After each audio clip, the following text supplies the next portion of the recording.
This is probably one of the absolute most important points. People seem to think that you can create wealth and get rich through work.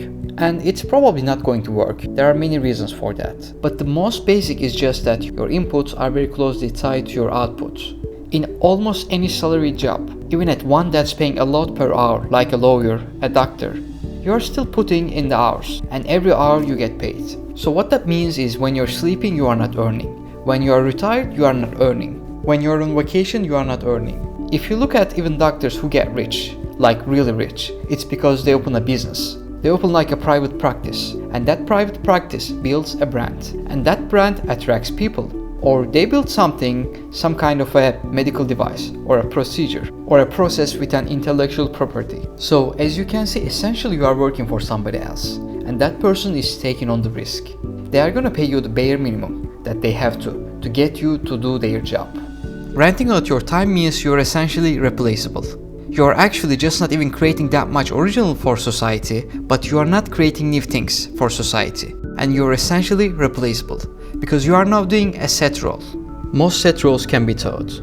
If they can be taught like in a school, then eventually you are going to be competing with someone who got more recent knowledge and is coming to replace your place.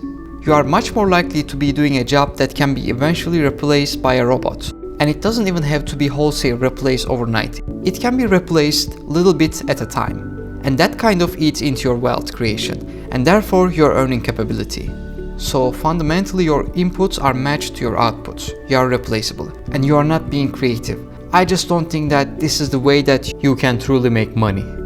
You want a job where your inputs do not match your outputs.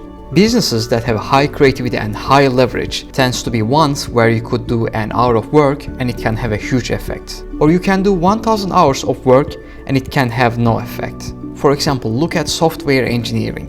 One great engineer can, for example, create Bitcoin and create billions of dollars worth of value. An engineer who is working on the wrong thing or just not as creative can work for an entire year and every piece of code they ship ends up not getting used. Customers do not want it. This is an example of profession where the input and outputs are highly disconnected. It's not based on the number of hours that you put in. So you want to look for professions and careers where the inputs and outputs are highly disconnected. This is another way of saying that you want to look for things that are leverage.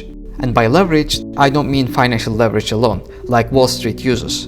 And that has a bad name. I'm just talking about tools. We are using tools. A computer is a tool that software engineers use.